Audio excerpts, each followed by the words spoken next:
가입력 보존치료 안내. 안녕하십니까? 본 동영상은 암 환자 및 보호자분들께 가입력 보존치료의 개념과 필요성 등에 대해 설명드리기 위해 제작되었습니다.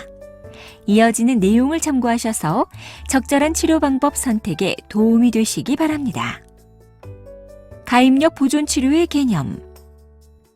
15세에서 45세의 가임기 여성이나 가임기 이전의 여성이 암 수술이나 항암 치료, 방사선 치료 등을 받으면 난소 기능이 저하되면서 불임이 초래될 수 있습니다. 가임력이란 임신을 통해 생식할 수 있는 능력을 의미하는 말로써 가입력 보존 치료는 암을 진단받은 여성이나 남성의 임신과 출산 능력을 보존함으로써 암을 치료받은 후에 건강한 자녀를 임신하고 출산할 수 있도록 도와드리는 치료 방법입니다. 가입력 보존 치료의 필요성. 2010년 우리나라 통계에 따르면 한 해 약 10만 명의 여성 암 환자가 새로 발생하는 것으로 보고되었는데 이 중 가입 연령은 약 22%를 차지하고 있으며 향후 가입 연령이 될 예비 가입 연령까지 고려하면 매년 약 2만 3천 명의 여성이 새로 암을 진단받고 있습니다.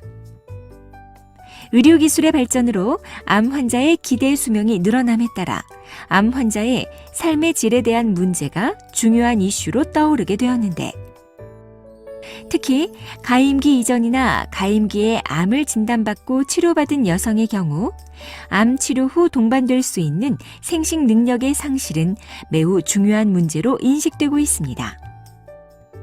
그러므로 암 진단 당시에 결혼을 하지 않았거나 결혼을 하였더라도 아직 자녀가 없는 경우, 그리고 추가로 아기를 가지기 원하는 경우에는 가입력 보존 치료를 받으시는 것이 바람직합니다.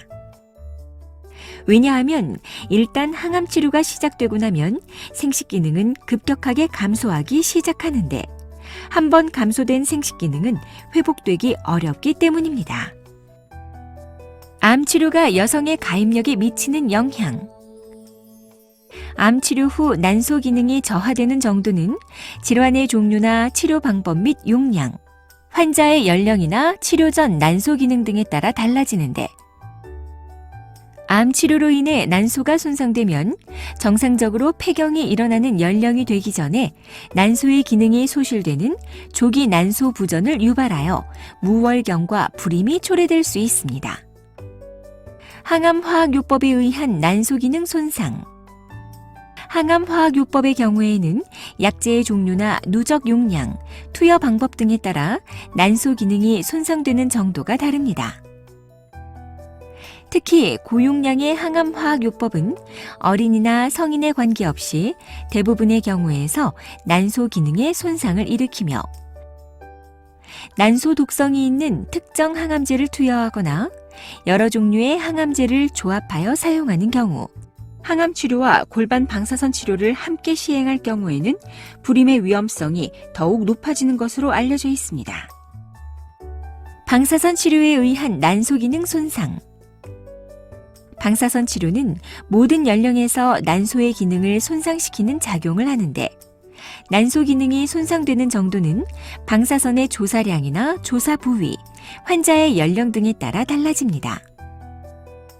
특히 자궁경부암이나 직장암, 호지킨 림프종 등으로 골반 부위에 방사선 치료를 받거나 중추신경계 종양으로 뇌척수 방사선 치료를 받는 경우, 골수 이식을 위해 전신 방사선 조사를 받는 경우에는 난소 기능 부전을 일으킬 정도의 방사선에 노출되어 불임의 위험성이 높아집니다. 가입력 보존 방법.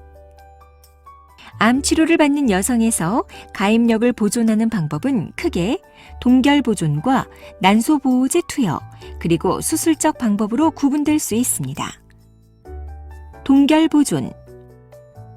암 치료를 받기 전에 배아나 난자 또는 난소 조직을 동결 보존하였다가 암 치료를 마친 후에 해동하여 임신과 출산을 진행하는 방법입니다.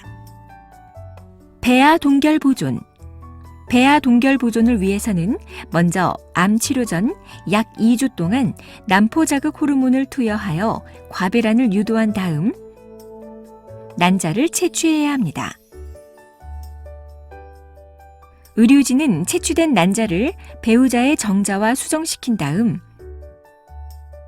배아를 동결 보존했다가 환자가 암 치료를 모두 마친 후에 배아를 해동하여 자궁 속에 착상시킵니다.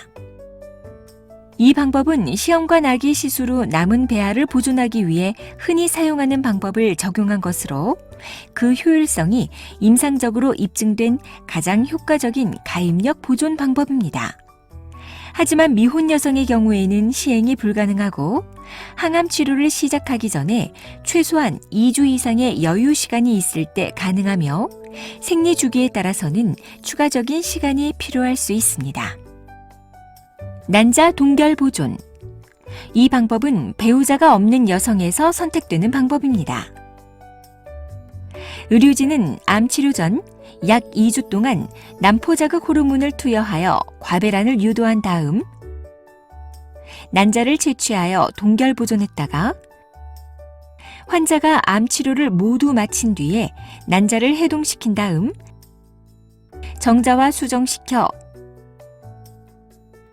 자궁 속에 착상시킵니다.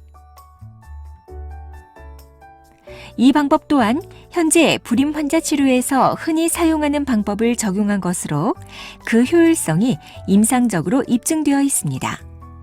하지만 항암 치료를 시작하기 전에 최소한 2주 이상의 여유 시간이 있을 때 가능하며 생리 주기에 따라서는 추가적인 시간이 필요할 수 있습니다. 난소 동결 보존. 암 치료에 앞서 난소 조직을 동결 보존하였다가 치료 종료 후 이식하는 방법으로 즉시 항암 치료가 필요한 여성이나 초경전 여성 등과 같이 배아 또는 난자 동결 보존이 불가능한 경우, 항암제 독성이 강하여 암 치료 후 조기 폐경의 발생 가능성이 높은 경우에 시행합니다. 난소 동결 보존을 위해서는 복강경 수술을 통해 난소 조직을 채취해야 하지만 암 치료를 위한 수술과 동시에 시행할 수 있기 때문에 실제로는 별도의 수술이 필요 없는 경우가 많습니다. 환자가 암 치료를 모두 마치면 보관된 난소를 해동시켜 이식해 주는데 이식 성공률은 90% 이상인 것으로 보고되어 있습니다. 하지만 난소 동결 보존은 고도의 전문화된 기술이 뒷받침되어야 하는 관계로 전 세계적으로 본원을 포함한 일부 기관에서만 시행하고 있습니다. 난소 보호제. 대뇌 시상하부에서 생산되는 생식샘 자극 호르몬 분비 호르몬은 뇌하 수체에서 생산되는 생식샘 자극 호르몬의 분비를 촉진시켜 난소의 호르몬 분비를 촉진시킵니다. 생식샘 자극 호르몬 분비 호르몬 작용제는 항암제로부터 난소를 보호하는 효과가 입증되어 있으므로 항암 치료를 하는 모든 폐경전 여성은 난소 보호제를 사용하는 것이 권장됩니다. 수술적 방법, 난소 전위.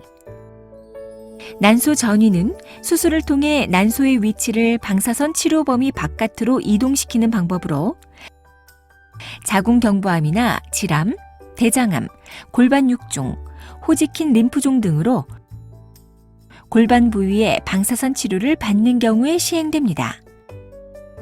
난소 전위 수술은 주로 복강경으로 시행되는데 난소가 원래의 자리로 재이동할 위험성이 있으므로 방사선 치료 직전에 수술을 시행합니다. 난소 전위는 방사선 치료를 받는 여성에 대한 난소 기능 보존을 위해 이미 확립된 방법의 하나로서 방사선 치료를 받는 소아나 가임기 여성에서 반드시 고려되어야 하는 치료 방법입니다. 자주 하는 질문. 치료 결정은 언제 해야 하나요? 암 치료가 시작된 후에는 생식 능력이 급격하게 감소하기 시작하며 한 번 감소된 생식 능력은 다시 회복되기 어렵습니다. 유방암의 경우에는 여성 호르몬의 영향을 받는다는데 가입력 보존 치료가 암 치료에 나쁜 영향을 미치지는 않나요?